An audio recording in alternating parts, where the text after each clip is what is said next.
Alright, so we have workout number 2. I actually did this one last, so you're going to see me quite fatigued in this one. So in regards to what order I did the workouts in, I did workout number 4 first, then I did workout number 1, then workout number 3, and then workout number 2 last. Workout number 1, 2, and 3 actually did within a 2-hour period.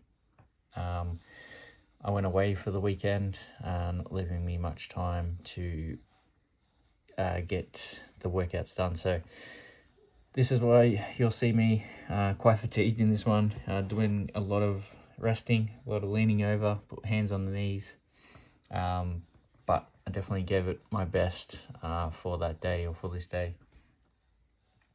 My rowing strategy was simply just to keep a consistent pace.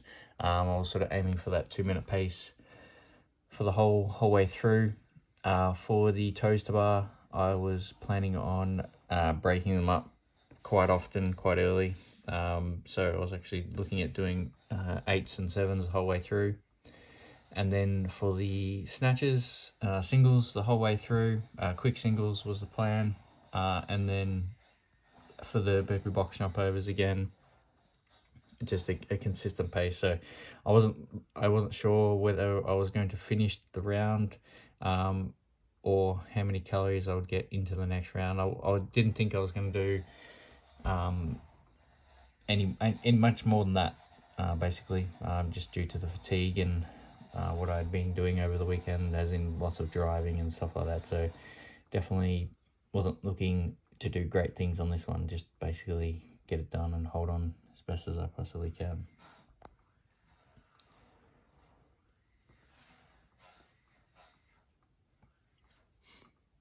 So here, during the row, the fatigue actually kicked in relatively quick.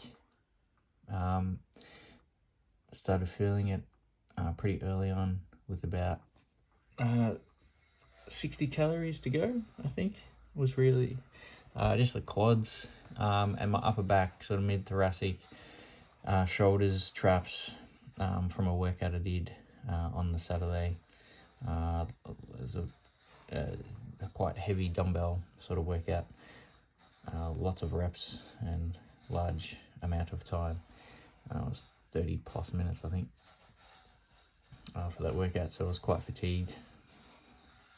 And starting with the row definitely affected me for the rest of the workout, even if I was fresh. Obviously, that's the programming. They want you to fatigue early on, 100 cals. I was again looking at about a 5 minutes? No, 5 minutes, sorry. 5 minute for the 100 cals. Give me plenty of time to get into that second round. But as I mentioned, I was definitely struggling with the row.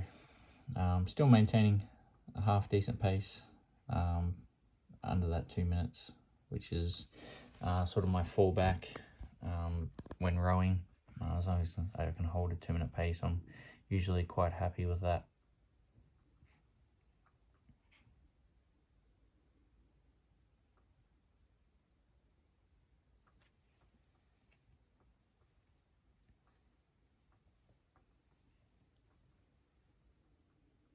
So you can see it's starting to breathe a lot harder. Just trying to stay consistent. I think for these last 20, I do manage to hold on for that 2-minute pace. Don't really go below that.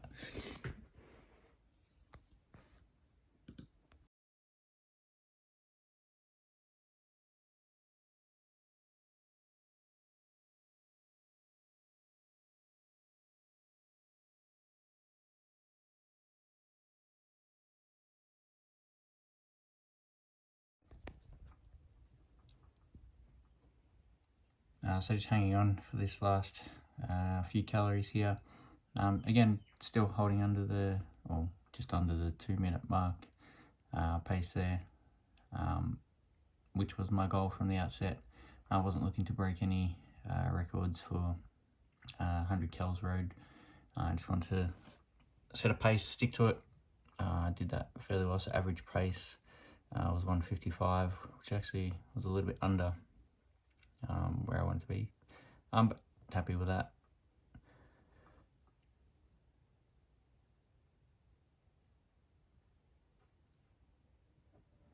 So not in any great rush, that's for sure. I think I even chalk up. Rest first, then chalk up. Always good. Good time management.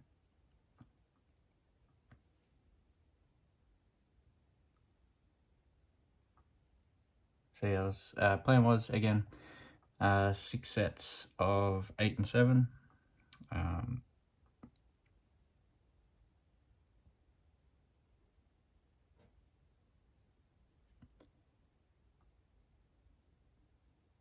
Was feeling quite fatigued even from the first set, so I knew I was going to have to alter my actual game plan.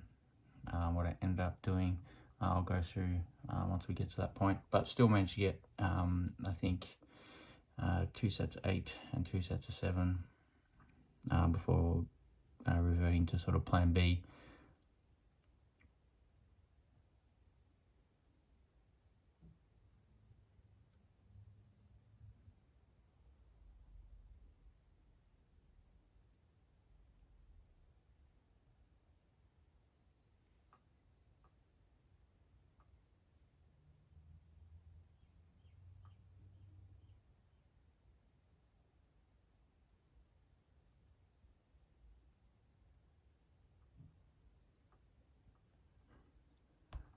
So with this chalking up in between each set, it's more to do with rest than anything else. So what I'm using it for isn't necessarily that I need chalk, it's to attempt to try and limit my rest. So I figure if I'm going to be resting, I might as well be doing something. So that's what chalking is. So whenever you see me chalking, it's usually because I need the rest more than I need the chalk. So just a little heads up for future reference. So if you ever see me chalking up, feel free to put in the comments that I rest too much, because that's basically what I'm doing here. Just to sort of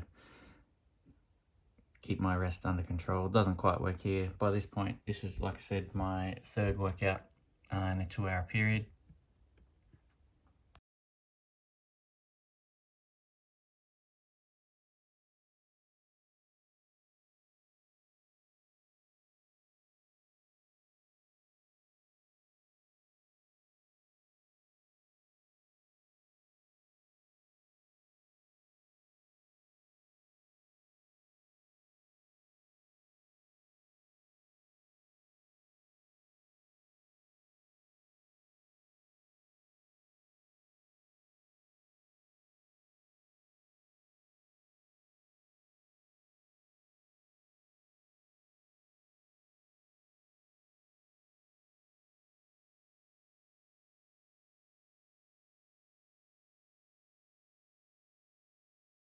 Quite fatigued at this point, but still pushing through. So for those that are wondering why I did it like this, as in 3 workouts in a 2-hour period, going into the when I seen it advertised, I knew I was going away, wouldn't be able to do anything on the Saturday and Sunday, because they're the days that I was away. I was traveling back on the Sunday.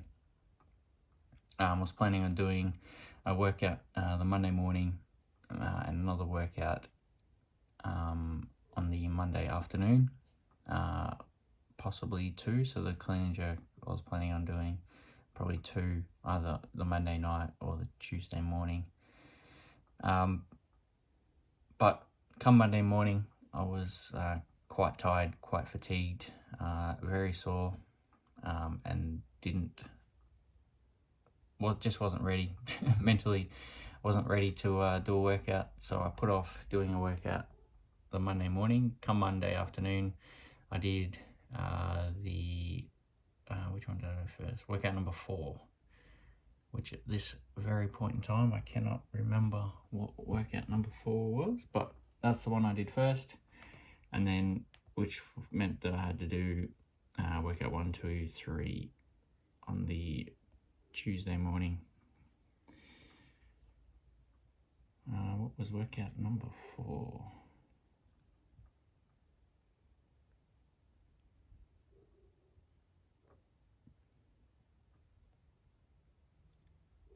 So workout number 4 was, that's right, the 100 double unders, 70 wall balls, 10 bar muscle up 1.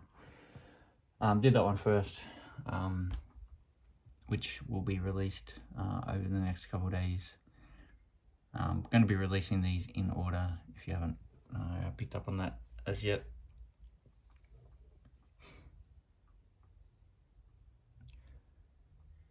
So here, might have missed a little bit, but this is where I start doing 5s. So I think from 30 reps onwards is where I start doing 5s.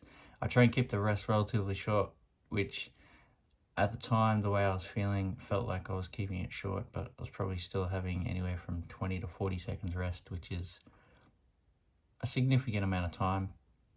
Definitely time I could be using, even if I was to break it up more, start doing 3s and 2s, is probably a better strategy. So normally with these types of online competitions, I like to do them twice, because I really like to analyze my performance for the first one, so I'm always improving basically. So that's the theories behind doing it twice, not because I'm necessarily trying to do a perfect workout, but just always trying to improve. And resting less is a very easy way of getting a better score, so whether it's more reps or a better time. So for me, things like breaking it up more often into smaller sets, meaning I have shorter rest, generally works best for me. But there's a little bit more to it on this particular workout, just because I was so fatigued. I know I've said that a few times now, and I'll probably say it a few more times, especially coming up to the snatches, where it really start to hit the wall, really start to notice me resting a lot more, probably a little bit more than I would, well, definitely more than I would have liked, but whether it was a bit more than I actually needed, who knows. But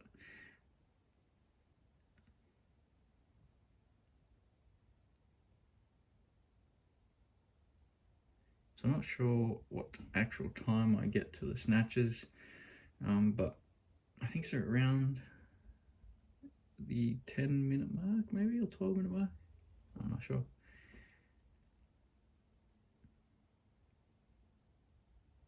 But I should be finishing up these toes tomorrow in the next few moments or so. I did actually tear a little bit, nothing crazy, wasn't deep, it was just sort of the top few layers on the hands. I haven't been doing like high volume gymnastic work. I did a workout, well, obviously the day before this with the bar muscle ups. Not to give too much away, but I broke those up a little bit more, purely for the fact that I knew I hadn't been doing a lot of high volume gymnastic work, which meant that my hands weren't as seasoned for it as they normally are. So just a small tear, nothing crazy, no blood or anything like that. Alright, so this is basically where I start hitting a wall on these snatches. The goal, or the idea, was to do quick singles, so something like that first one into the second one, sort of drop it, take a breath or two, pick it up, snatch again. I think I managed the first 10 like that, but the next 40 were definitely slow. So it was about the 11:30 mark that I got to the snatches. I knew this part would be a grind just because doing one at a time. I wasn't, again, trying to go all out because I knew I had the burpee box jump overs, which is obviously spikes the heart rate and keeps it up relatively high, and I wanted to just stay consistent. I wasn't even 10 reps with that. Started resting on rep number 5 or 6, I think. Definitely a lot of fatigue through the trap shoulder area, which is affecting my overhead position. It's just looking a little bit sloppy, a little bit lazy. I say lazy, but it was more fatigue than anything else. Just trying to get my way through it. So at the 10-minute mark, around the sort of 10 snatch rep range.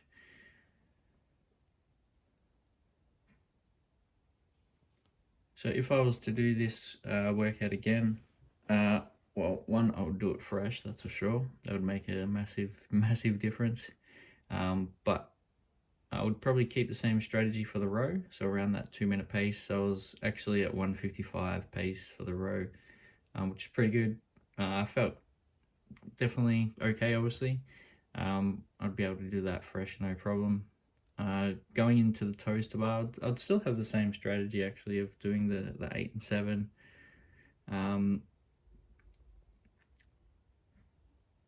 And then probably the last few sets, maybe 3 sets, I'd probably do 5s or something like that. But I'd still try and do that. Keep it relatively the same. The other thing that I would want to do for the snatches is obviously just less rest. I still wouldn't do any touch and go reps, even if I was feeling amazing. I just find for myself that doing quick singles, I'm able to maintain that pace a lot longer, therefore getting through the reps a lot faster. Yeah, this part here, this part of the workout is simply just a grind for me. It's not that the weight is heavy, it's just, yeah, by that point, yeah, pretty well and truly cooked. Your sort of higher range heart rate is definitely locked in. I might post or put up what my whoop score was for this one. I don't normally do it for the competition ones, but I might put it up towards the end just to have a look. I haven't actually had a look at what it was. Max heart rate for this one. Definitely felt quite high.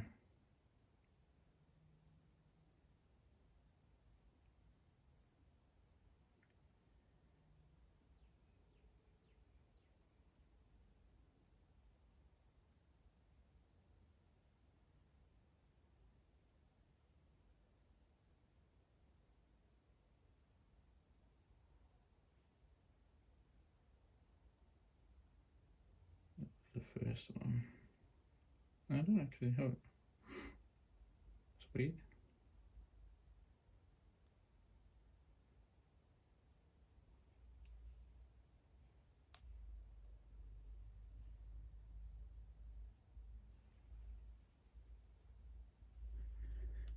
Anyway, I'll post that up towards the end, and you can have a look at sort of average heart rate, max heart rate. So during this point, once again, a lot of self-talk. Just basically me telling myself to pick up the bar, don't rest too long. I don't think at any point I rest a massive amount of time. So that was about 10 seconds, which is not too bad.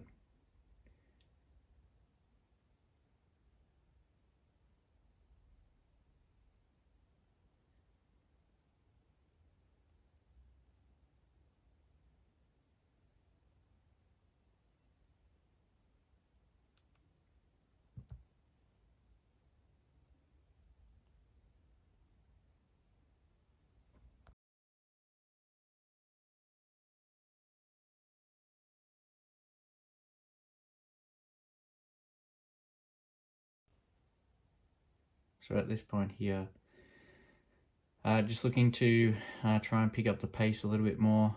Once I got to 40, I definitely wanted to do a faster pace.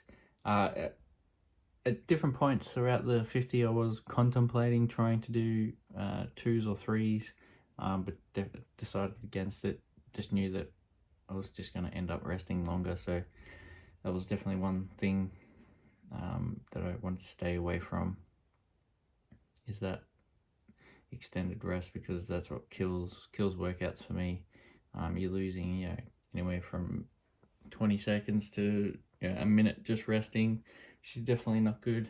So this is where I start sort of picking up the pace here. I think I've got like 5 or 6 left, I believe. Definitely fatigued. You can see the bend in the elbows. Just not much left. Very early arm bends, which is one sign of fatigue, which I'm definitely doing there. Definitely don't need to do that at that weight, definitely. So again, still resting quite a bit. I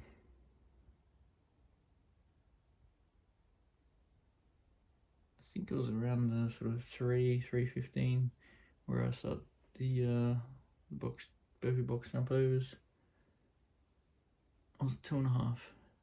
I can't remember. We'll have a look. So at this point, just going through the motions, well and truly spent. And again, at this point, it was more general fatigue, so it wasn't cardiovascular, it wasn't necessarily muscular fatigue, just general fatigue, which was hitting me hardest. As you'll see when I get onto the burpee box jump overs, I'm able to push the heart rate back up or up higher. Yeah, so 245-ish is when I get onto the burpee box jump overs.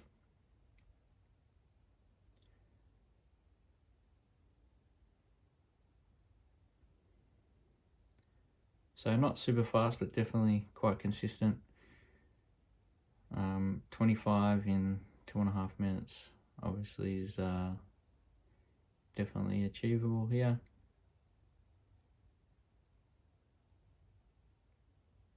I was just trying to make sure that I hang on to the same pacing. Definitely felt I was going a lot faster. I'm not going slow here at all, but felt like I was pushing quite hard.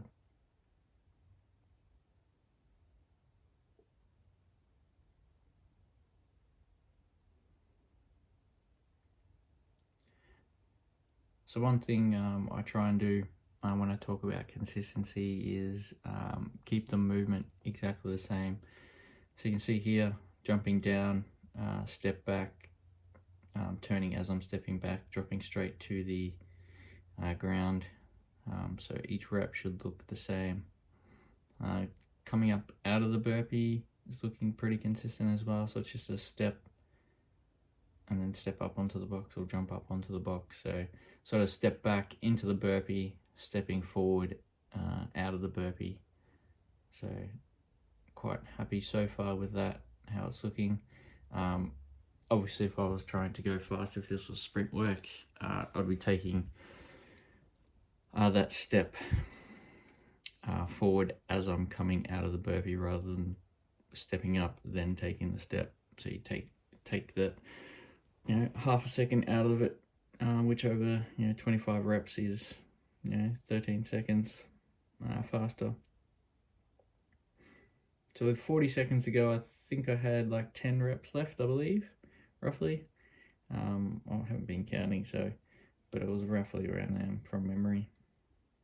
My goal was at a minimum to at least get 1 round in, back onto the rower. As you noticed, when I started the snatches, I actually put the rower up, which is something that I wish I didn't do. Almost fell on my face on that one, if you noticed. My foot got caught up onto the box there. So yeah, something that I'll do differently was definitely not put the rower up so I could jump straight on. I could have got at least 1 calorie, I reckon, But the way I was feeling, quite happy with that effort. Nothing spectacular, but the way I was feeling, I'm pretty pleased.